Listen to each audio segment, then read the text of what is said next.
বাচ্চার শরীরে দাঁত কটা দেননি কেন? What is the reason of it? কারণটা কি? এ আল্লাহ আপনি সব দিলেন, বাচ্চার মুখের দাঁত কটা দিলেন না কেন? তো আল্লাহ জবাব দিয়েছেন, একমাত্র তোমাকে বাঁচাবার জন্যে। Try to remember it.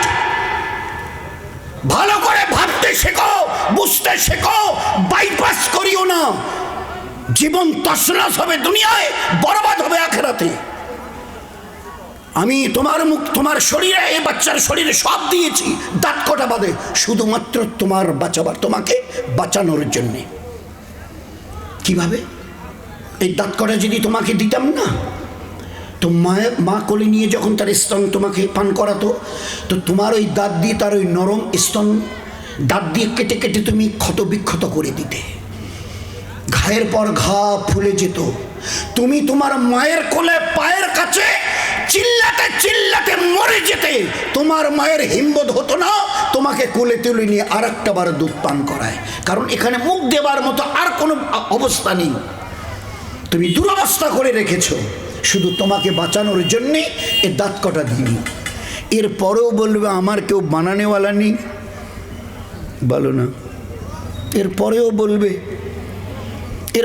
বলবে আমার কেউ বানানেওয়ালা নেই, বলো? এতটুকু তোমাদের বিবেকে বাদে না যে আল্লাহ তিলে তিলে তার দয়ায় আমাদের প্রতিপালিত করছেন? 7-8 মাস গড়িয়ে যায়, তারপরে সামান্য একটু বের হয়। আর যেই না একটু দেখেছে মা বাপ, আর কোথায় কোথায় ফোন করবে ভাইরা, ভাই, সে একেবারে এখানে ওখানে, খালু মামা ফুপা ফুপি। বাচ্চার দাঁত গজিয়েছে গো, তাই বাচ্চার দাঁত গজিয়েছে, সবাই বড় খুশি। এইটুক খুব ঠান্ডা মাথায় আমরা আর আমাদের মা বোনেরা খুব ঠান্ডা মাথায় ভাবি, এই দাঁতটা এতটুকু আসার পরে এই দাঁতটা আর কেন বাড়ে না? কে তার ব্যবস্থা করেছেন? মা বাপ পাথর হাতে নিয়ে ঠুকে দিয়েছেন, টুকটুক, আর যাতে লম্বা না হয়। বলুন না, বিবেক যদি থাকে তো বিবেচনার সঙ্গে উত্তর দেবেন। বিবেককে জিজ্ঞাসা করুন, কে সেই আমার মহান ত্রেতা, মহান রব, মহান আল্লাহ, যিনি আমার দাঁত এতটুকু বার হবার পরে আর একে বাড়তে দেয়নি। যদি খালি যে হারে বেড়ে বেড়ে এতটুক থেকে এই বাড়তে এই পর্যন্ত এসছে, তারপরে কিছুদিন যদি উনি বাড়াতেন, তো এক একটা করে দাঁত এইরকম অথবা তার চাইতে বেশি, নিচের দাঁতগুলো এইভাবে, উপরের দাঁতগুলো এইভাবে, এক একটা চেহারা। অপরের দরকার ছিল না, নিজের চেহারা যদি একবার আয়নায় নিজেই দেখতাম তো ওই অবস্থায় পড়ে হার্ট ফেল করে মরে যেতাম। আমি তো একটা রাক্ষসের মতো মানুষ হয়ে গেছি।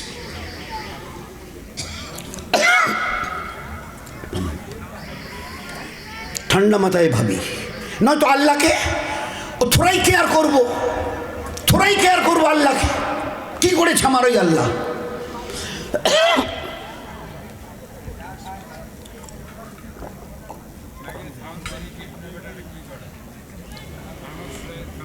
এ পর্যন্ত উঠলো, আর উঠে না। জাপানের কোনো মডার্ন টেকনোলজি কাজ করেছে? আমেরিকাওয়ালার জন্য কোনো ব্যবস্থা নিয়েছে যে মানুষের চেহারাটা যেন রাক্ষসের মতো না হয়, দাঁতগুলো লম্বা হয়ে গিয়ে? আচ্ছা, এবারে দাঁতগুলো এতটুকু পর্যন্ত হলো, এবারে এটা খাচ্ছে সেটা খাচ্ছে, বাবা মা দিচ্ছে খাচ্ছে। এবারে বাচ্চাটা, হাদিসে পাকেন, বাচ্চাটা এবারে দেখছে আমার ভাইজান কি এগুলো কর্মর করে কি চিবিয়ে খাচ্ছে গো। আমার বুবু, আমার দুলাভাই, আমার আব্বু, আমার আম্মু, আমার দাদু, আমার দাদিমা কি এগুলো কর্মর করে চিবিয়ে খাচ্ছে, শব্দ পাচ্ছে। আসমান থেকে আওয়াজ আসে, তোকেও খাওয়াবো, একটু অপেক্ষা কর। যে দাঁতগুলো তোকে দিয়েছি না নগদ, এই অল্প কদিন আগে, এগুলো দুধ দাঁত, আমাদের কুচবিহারি ভাষায় বলি দুধ দাঁত। কেন? এ দাঁত হালকা হালকা জিনিস চিবোবে, হালকা হালকা জিনিস তোকে খাওয়াবে, কারণ এখনো তোর পেটের ডাইজেস্টিং ক্যাপাসিটি অতটা আসেনি যে শক্ত জিনিস তুমি খেয়ে হজম করবে। এখনো তোমার পেটে সেই ডাইজেস্টিং ক্যাপাসিটি আসেনি, এই জন্য হালকা খাবার জন্য এ দাঁত দিয়েছি। তুই চিন্তা করিস নি, ঘাবড়াস নি, তার ব্যবস্থা আমি করছি। দিন কয়েক পরে, আম্মু দাঁতটা দেখো তো, নড়ে, আব্বু এর দাঁতটা দেখো তো, একটা একটা করে আল্লাহ ট্রান্সফার করে দিয়েছে। ফের ওখান থেকে আবার দাঁত গজিয়েছে। এগুলো হাড় চিবোনো দাঁত। কত শক্ত জিনিস খাবি খা, আমি তোর দাঁতকে লোহার মতো মজবুত করে দিয়েছি, এ আমার কুদরতের থেকে। নয়তো একবার গজিয়ে ট্রান্সফার করে দিয়েছে এক এক করে সব কটা, আবার ওখান থেকে বার করেছি। করেছে কেউ দুনিয়াওয়ালা? যদি করে থাকে তাকে ডাকো, যদি কেউ করে থাকে তো ডাকো তাকে, আমিও একটু তাকে ডেকে নিই। প্রয়োজন যদি পারে আমিও তাকে সালাম দিয়ে মুসাফা করবো, ডাকো তাকে। Is there anybody else of this world? বলো বলো। এরপরেও যদি তোমরা আমাকে না মানো, আর যদি বলো যে আমি তো এখন 20, 25, 30 বছরের স্ট্রেংথওয়ালা, স্টেমিনাওয়ালা, আমি কার পরোয়া করি? আমি কার পরোয়া করি? তো খবরদার ওরকম উদ্ধত আচরণ করিও না। এই কারণে যে আমি তোমার সঙ্গে মোকাবেলা করব না। মোকাবেলা করার মতো কি আছে বলো? তুমি বলো, ইনসাফের সঙ্গে বলো, মোকাবেলা করার মতো তোমার কাছে কি আছে?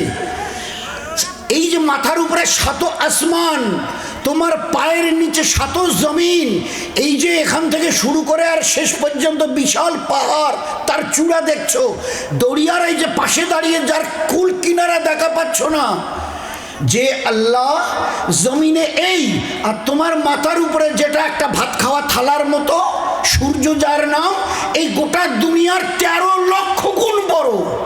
তার পিছনে যে তারকাগুলো এই সূর্যের থেকে এক একটা 1000 নয় লক্ষ কোটি গুণ বড়। গোটা আসমান জমিনকে পয়দা করতে আমার তোমাদের কারো সাহায্যের দরকার হয়নি। ফায়াকুল আল্লাহু কুন ফায়াকুন। আমি যে ফায়াকুনের মালিক, যা করার ইরাদা করি সঙ্গে সঙ্গে তা হয়ে যায়।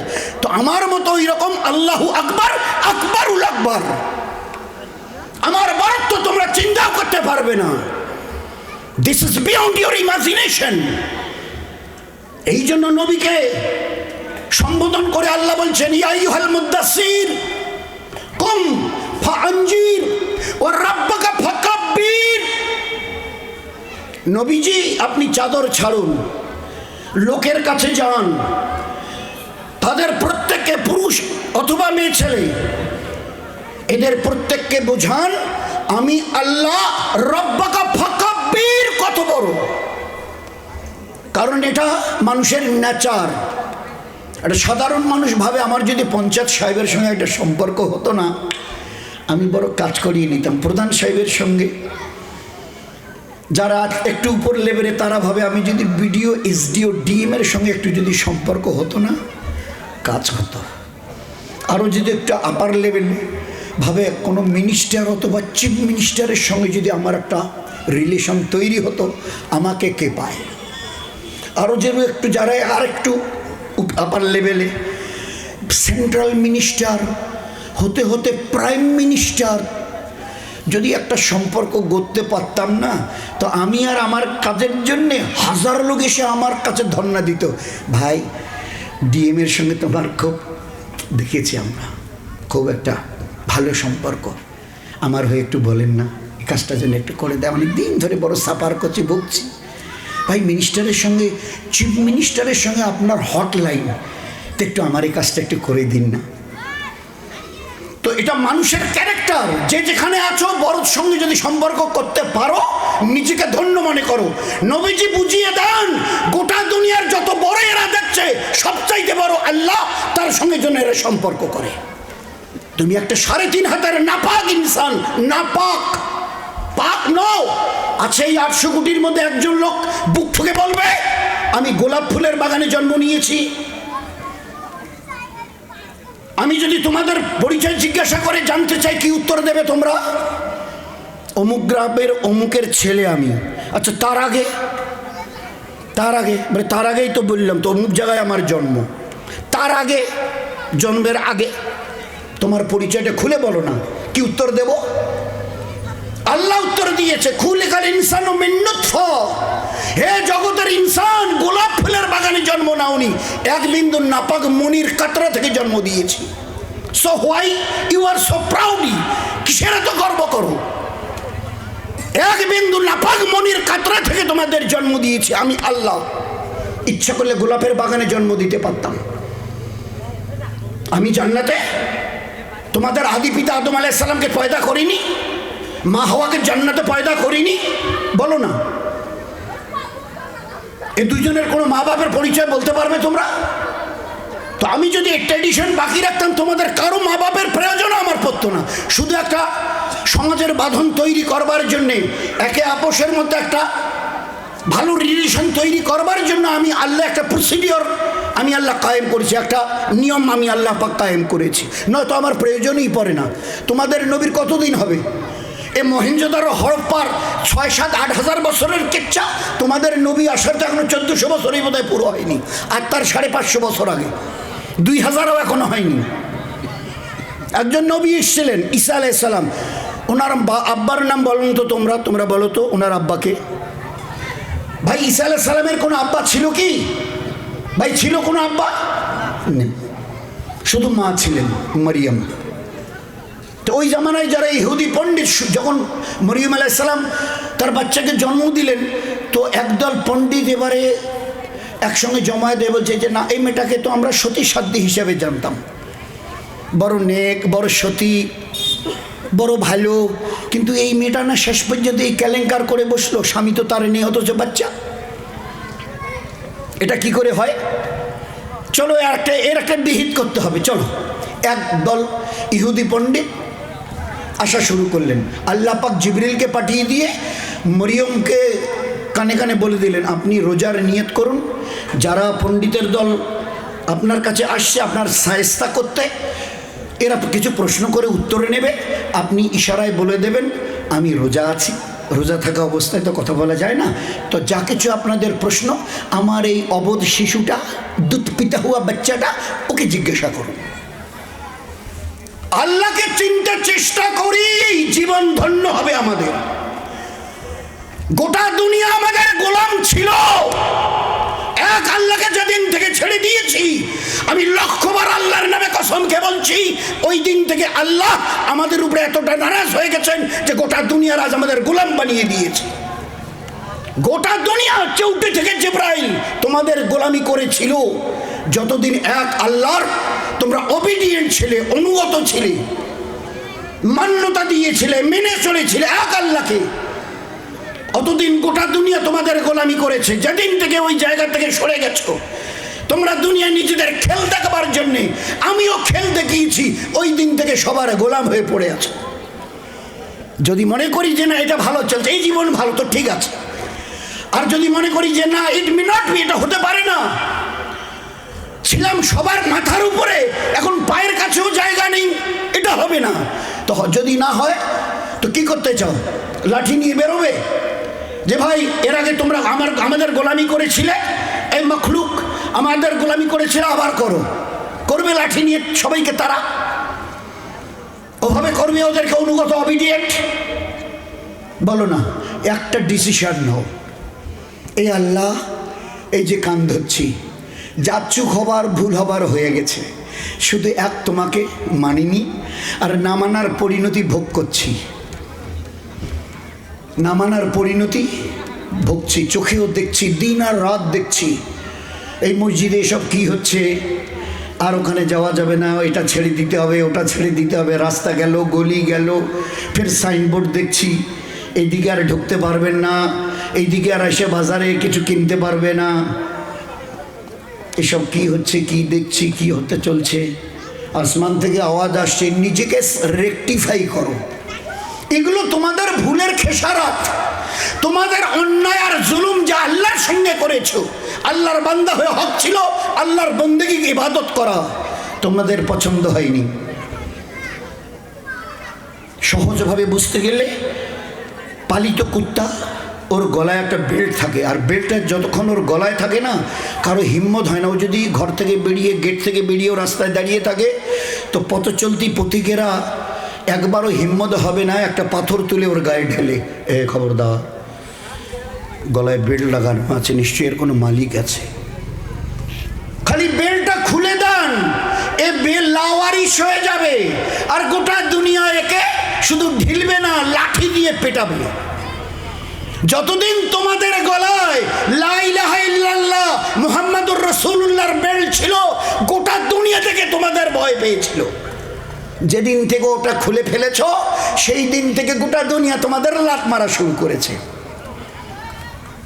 দোস্ত, এগুলো ভালো করে মনে রাখি। আমরা কোনো পার্টির, দলের, কোনো লোকের কোনো সমালোচনা, ক্রিটিসাইজ ইসলামে শক্ত মানা। তারা করেছেন, ওনারা করেছেন, অমুকরা করেছেন, একেবারে প্রকাশ্য সাইনবোর্ড রাস্তার উপরে লাগিয়ে দিয়েছেন, এ রাস্তা এই গলিতে ওদের ঢুকতে দেয়া যাবে না, ওরা কিছু কিনতে চাইলে ওদের আমরা বেচবো না, ওরা যদি কিছু কেনে তো আমরা নেব না, এরা যদি ঘর ভাড়া চায় তো আমরা দেবো না, ওরা যদি ঘর ভাড়া দিতে চায় আমাদের কেউ ওদের থাকবো না। এগুলো সবাই জানে। দোষ ওদের। আল্লাহ বলছে যে না, দোষ তাদের নয়, দোষ তোমাদের। জাহারাল ফাসাদু ফিল বাররি ওয়াল বাহর বিমা কাসাবাত আইদিন নাস। ও ঈমানওয়ালা ওয়ালি, যেদিন থেকে এক আল্লাহর মানা ছেড়ে দিয়েছ, ওই দিন থেকে তোমাদের সর্বনাশ আর অবনতি শুরু হয়ে গেছে। তো কি করতে হবে? যে নিজের অতীতের ভুলের উপরে তওবা করো। এ আল্লাহ, অন্যায় করেছি, তোমাকে না মেনে এতটা ভুল করেছি যে কোথায় কোথায় ছিলাম। আনতুমুল আলাউনা, তুমি বলেছো, আমরা বলিনি। এ কোরআনের আয়াত তুমি পাঠিয়েছো, আমরা লিখিনি। আনতুমুল আলাউনা ইন কুনতুম মুমিনিন, যতদিন মুমিন মুসলমান হয়ে থাকবে, মুসলমান মানে মুমিন মানে মান্নেওয়ালা ওয়ালি, এই উম্মতের পুরুষ এবং মেয়ে ছেলে, যতদিন তোমরা মান্নেওয়ালা ওয়ালি হয়ে থাকবে, আনতুমুল আলা, আমি আল্লাহ তোমাদের সবার মাথার উপরে রেখে দেব। আর গোটা দুনিয়া তোমাদের কথা শুনবে, গোটা দুনিয়া। এ হাওয়া, এ দরিয়া, এ পাহাড়, এ চাঁদ, এ সূরজ, এই সিতারা, এ আফ্রিকার জঙ্গলের জানোয়ার, সবাই তোমাদের কথা শুনবে। শুনেছে, শুনতে বাধ্য হয়েছে। কেন? তোমরা আমার মান্যওয়ালা ছিলে। আমি সবাইকে দিয়ে তোমাদের মান্যওয়ালা করে দেখিয়ে দিয়েছি। দোস্ত, এই জিনিসটা যদি আমরা বুঝতে যদি ভুল করি না, তো সঠিক রাস্তার থেকে আমাদের পদস্খলন হয়ে যাবে, দূরে চলে যাব। আর শেষে জীবনটা মানে ধিক ধিক করে তুষ যেভাবে জ্বলে জ্বলে শেষ হয়, ওইভাবে জ্বলে জ্বলে জীবনটা শেষ হয়ে যাবে। যতদিন দুনিয়ায় থাকবো বেঁচে, অশান্তির আগুনে আমাদের জীবন যাবে। যেই দিন আল্লাহর কাছে ডাক আসার পরে ফিরে যাব, ওই দিন আমাদের জীবন জাহান্নামের আগুনে জ্বলে শেষ হবে। দুনিয়ায় জ্বলবে অশান্তির আগুনে। এক একটা ফ্যামিলির দিকে আজকের চেয়ে দেখো কিভাবে দাউ দাউ করে ভিতরে জ্বলছে। বাইরে যখন এরা এসি কার নিয়ে বেরোয়, গোটা দুনিয়া দেখে সত্যি সত্যিদের লাইফ স্টাইল, কি মজা, কি আনন্দ।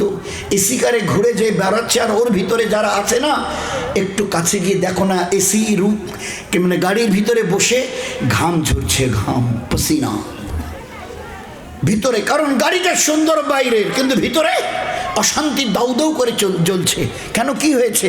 স্বামী স্ত্রী বনাবনি নেই, বাপ বেটায় বনাবনি নেই, শাশুড়ি বউতে বনাবনি নেই, যায় আর যায় বনাবনি নেই, এ বাড়ি ও বাড়ি, পাড়া প্রতিবেশী, কোনো রকম বনাবনি নেই। This is the present picture of উম্মাহ, this is the present picture. এই উম্মতের অবস্থা ভিতরের খবর নিয়ে দেখি। তো শুধু একটা ভুল, এ আল্লাহ ভুল করেছে, এই যে তওবা করছি, আর তোমার অবাধ্য হব না। মুসলমানের বাংলা অর্থই হচ্ছে মান্যওয়ালা, মান্যওয়ালি হও। আমরা মান্যওয়ালা ছিলাম, মান্যওয়ালি হয়েছিলাম, কিন্তু কোত্থেকে কি হয়ে গেল আল্লাহ জানে। আর আল্লাহকে মানা ভালো লাগে না। এখন অবাধ জীবন। ওই অ্যানুয়াল স্পোর্টসে খেলাধুলার সময় একটা আইটেম থাকে, গো অ্যাজ ইউ লাইক। তো আমাদের জীবনটা এখন গো অ্যাজ ইউ লাইক। আপনাদের এলাকায় নাজিরহাট হালকায়, নাজিরহাট বাজারে অথবা দিনহাটায় আপনারা হয়তো দেখেন না, আমি তো আমাদের এলাকায় দেখি 100টা বাড়ির 90টা মুসলমানের বাড়িতে যদি চা চামচের দরকার হয়, চা চামচ চেনেন তো ভাই, চা চামচ চিনি দিয়ে নাড়া দিই, তো চা চামচ থেকে নিয়ে গলার সোনার হার বলেন আর হীরার হারেই বলেন, মাঝখানে যা কিছু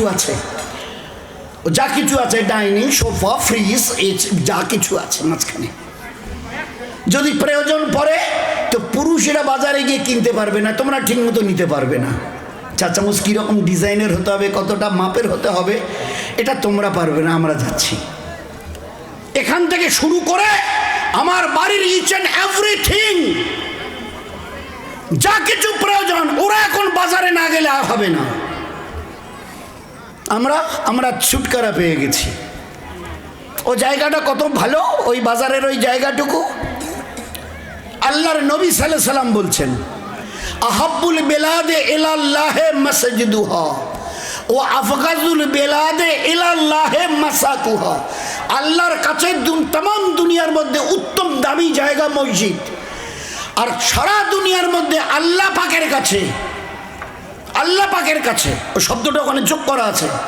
আহাব্বুল বেলাদ আল্লাহর কাছে প্রিয়, আর আল্লাহর কাছে গোটা দুনিয়ার মধ্যে অপ্রিয় জায়গা সেটা হচ্ছে বাজার।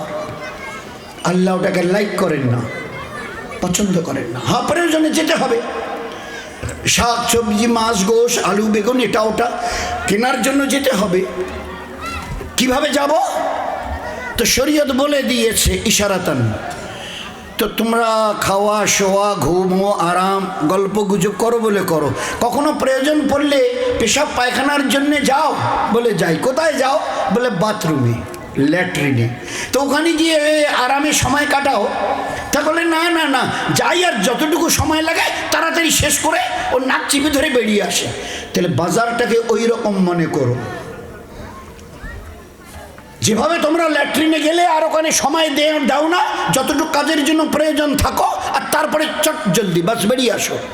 বাজারকে ওইভাবে গুলজার। আজকের আমাদের অবস্থা প্রেজেন্ট পিকচার, আমরা যারা নবীর শ্রেষ্ঠ উম্মত, প্রত্যেকটা মসজিদের মাইকে 4-4টে করে চোং, হাইয়ালা সালার আওয়াজ আমার দোকানে প্রতিদিন 5 টাইমের আজানে 10 বার পরে, ফজর জোহর আসর মাগরিব ইশা 5 ওয়াক্তের নামাজে 10 বার আমার দোকান শুনছে হাইয়ালা সালা। আর কেন ডাকছেন মুয়াজ্জিন ভাই?